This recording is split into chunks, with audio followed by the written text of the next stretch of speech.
morning. Is the lighting good or should I close this? Can you see my hands in the video? We just posted our video to Sanibel Island and I just have to do a story time because there was too much. I posted a 28-minute vlog and that was cutting out so much, cutting out way more than I even wanted to, and the stories that went behind it are so much better. So to start off with, Sanibel it has the feeling of aloha. Like, it is the closest thing to Hawaii that I have felt. And like Florida and Sanibel, Florida, they're two totally different things. Like, Miami is so much different than the Keys. The Keys is so much different than Sanibel. Sanibel is a little slice of heaven. So we go to breakfast, and one, it felt special to go to breakfast because we had met the original owners who owned it for like 30 plus years, and then after the hurricane they had to sell it because it was just too sad for them. And so when we went, there was a few little shops around, so we got on the waiting list for breakfast and then we went into the shop. There was this picture up on the wall and Joel was looking at it, and it was of all these like huge gorgeous shells, and not just like a pile of shells, but it had like all of your classic Sanibel seashells. And so Joel goes, I wonder how staged this photo is. Not in a negative way, but just like, I wonder how staged, like how many seashells they placed. And a lady came from around the corner and she goes, oh, that's not a staged photo. And I'm like over in the corner and I said, how do you know? And she said, because I took the photo. And so of course we're like, oh my gosh. And we come over and she's like, every photo in this store I took.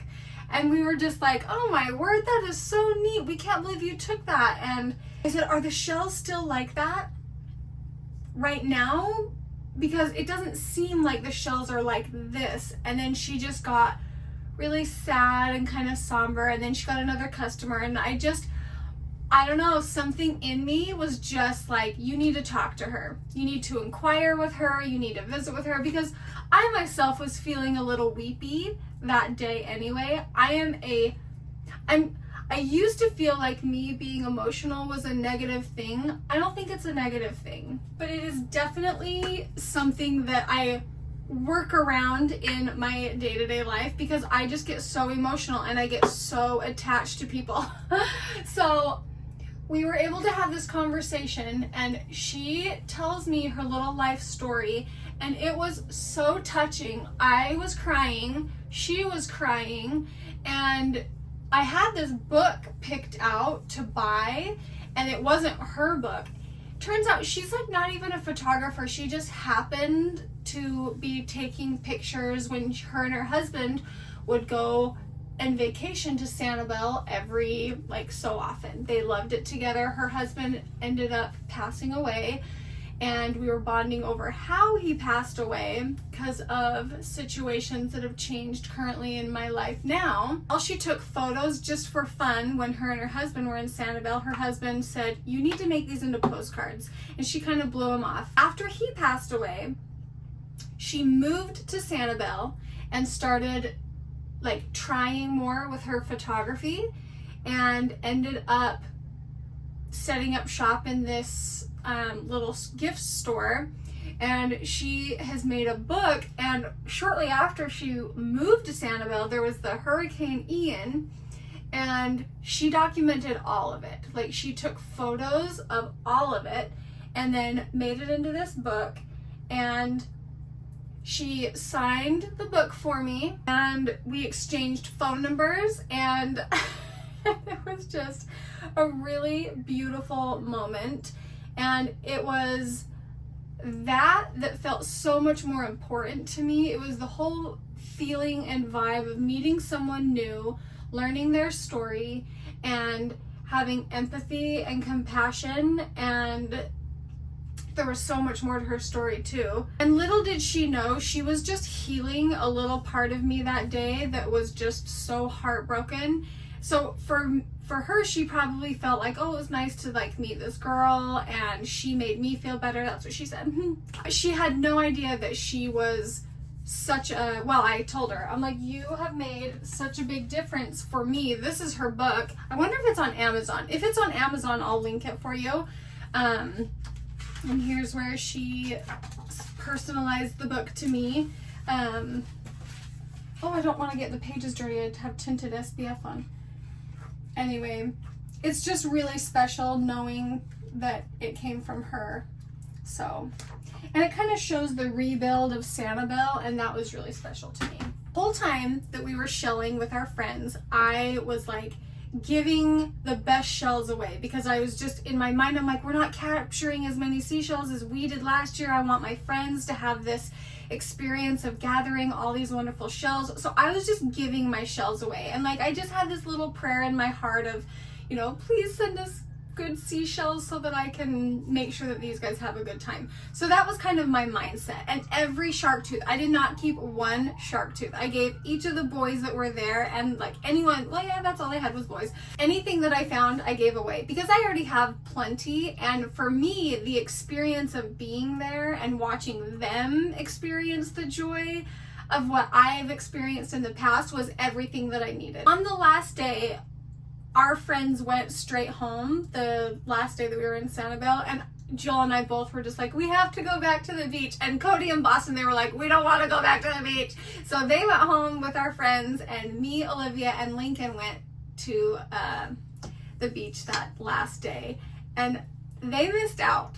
Did they miss out? Not only did we find the biggest shells, well, let me get to it. I'm ahead of myself. So we were shelling, and I had a lot on my mind when we were there, and so I was extra weepy that day. I kind of just had this little prayer in my heart, not even for anything specific, nothing specific. Most of the time I don't even know what I need, so I just have this ongoing longing, I guess, in my heart. And I was watching this old man take a picture of his wife, his old lady wife. Oh, here we go, trying to do a story time, putting mascara on. Are you crazy? You crazy girl. He was just not getting it. He was not capturing it, and I could see the wife was frustrated. I could see he was frustrated, and she was like trying to wrangle these dogs. And so I went over and I said, I would love to help you take a picture. Can I help you? And she was like, oh, please. And you know, the husband's like, thank you. And so I get the cutest picture of those two. Turns out they had been on vacation together, and they were nearing the end of their vacation. And so we were just chit-chatting, and she was telling me how she didn't really collect very many shells. Oh, I'm gonna cry. And just then, Joel was out in the ocean, and he screams, and he holds his hand up, and he is holding 2 handfuls of these really big, beautiful shells. And they were big, and he was like sacrificing his body out there to get these shells, okay? Like, it was high tide. We weren't there at low tide, we were there at high tide. So he was like diving and didn't have goggles. The water wasn't clear, the waves were huge. Like, it was not ideal. However, it was divine. He comes running over with these 2 big shells in his hands, and the look on the lady's face, she screamed. The scream she scrumped was just like, oh my gosh! She's like, I have been here for weeks. We are getting ready to leave, you know, like the next weekend. And she's like, and we have not found anything like that. Well, it's because they're older, and unless you're in the water, usually you're not going to find those really big shells. And I immediately like took them out of Joel's hands, and I'm like, they're yours. I'm like, take them home with you. And you're having to like talk loud because the waves are loud, the wind is loud, and so it's just like everything is elevated. And you should have seen her face. Like, she this was so healing probably for both of us. I don't even know what she had going on, but when you see in women's eyes, like, you just know. And we gave each other the biggest hug, and of course I was like trying not to cry, and like, well, there's no trying about it. Like, my eyes were like filled with tears, and she was just hugging me, and Olivia was there. I'm looking at Olivia, and Olivia's like smiling ear to ear, re-listening to the story, huh? Like, reliving it is so fun. And she hugged Olivia, and she's like, oh, it's just the granddaughter hug that I needed. And she's like, oh, I'm missing granddaughter hugs. And then she hugged me, and you would have thought we were, like, we knew each other. Our souls did, I'm sure. And we were so happy. And this other lady that was just walking down the beach, she stopped and she's like, what's all the commotion about? And she's like, what are we looking at? You know, because that's what beachcombers do. Friendly ones, anyway. I was like, oh, we just found these shells. And just Joel was like, look what I found! And banded tulips are Joel's favorite. So when I did this, Joel's face, he was just like, so he comes up and he's like, he had a lightning welk in one hand, a banded tulip. It was like a good sized banded tulip, and like they're all empty. And he was like, I just found these. And I like just kiped those right out of his hand. I'm like, take them, they're yours. She didn't even put up a fuss. She's like, yes. She's like, I'm late to the airport right now. She's like, I'm late for the airport and I have to go, but I haven't found a single thing. I'll never forget this. I will never forget this. And so I was like, please let me take a picture of this really quick. So I put it on video so I didn't like uncapture anything. And it was just so glorious. Okay, hold your shell up. Oh, you hold that. I hold that up. Okay. 1, 2, 3. Yeah. Oh, I didn't find any shells. Well, I didn't either, but get in the picture. Sure, come here. Oh, come right here. Okay, everybody in. 1, 2, 3. United. In that moment, I knew that was the answer to my prayer that I couldn't even articulate. That wasn't the prayer that I prayed for. It was just what heaven knew I needed. And so literally when they say to carry a prayer in your heart, it can just be a desire to have heaven see you, a desire for heaven to put in your life what he wants in your life. And that is exactly what happened. And giving them the shells was far better than finding any shell ever. And that says something, because I love to find shells. I love to find big shells. It was just that moment of giving. And then here's the kicker. Should I hurry and put on my other eye of mascara before I tell you the kicker? Oh, I can't. A tear's coming out. After they left and I was just sitting on the beach in awe, Joel was still out finding shells, because I gave all of his away. He was fine with it. He was truly fine with it. He was like, oh my gosh. He goes down. He pulls up, not a 1-fister. He pulls up a 2-fister empty lightning welk. And I immediately, it was just like, ah! And in my mind, and when Joel brought it up to me and we were talking about it, Joel said, this is what happens when you give of what you have, you are blessed tenfold. And Joel said, I know that if you hadn't have given those shells away, we wouldn't have found this shell. And here's what I think. I think that a lot of times people feel like, well, these kind of stories don't happen to me. Or at least this is how I felt for a long time. I felt like these special experiences don't happen to me. How come I'm not being blessed with, these big stories? And I think that these stories do happen in people's lives. It's when you don't stop and recognize where they're coming from. If you don't recognize that this is God providing these experiences, or recognize his timing or his interventions, you don't know that they're happening to you because you don't recognize who they're coming from.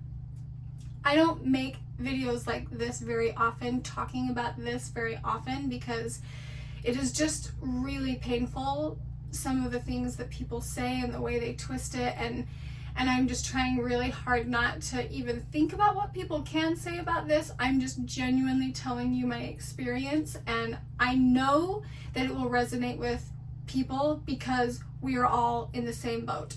We are all just down here trying our best, hoping for the best, praying for the best, and needing help along the way. And so I know that this will resonate with people, and so I'm just going to be really brave and share it. That's my 2 Sanibel stories that I will cherish in my heart, because the people that I met and the spirit of, what do you want to say, sisterhood, womanhood, I don't even know, was so much better than anything I could have gone to the store and bought, or, you know, found in the ocean. I don't know. They're like really tight. Thank you guys for being so kind to me and for listening to my story time. And you know, it would be really cool if you guys have had some cool experiences. I think it would be really neat if you could share them in the comments, and that way people that are watching the video and people that go to the comments and read can be inspired. I know I will read every single one of them. So, oh, and if you haven't seen our Sanibel vlog, you missed out. So I will put that link in the description so you can go watch it. Okay, bye.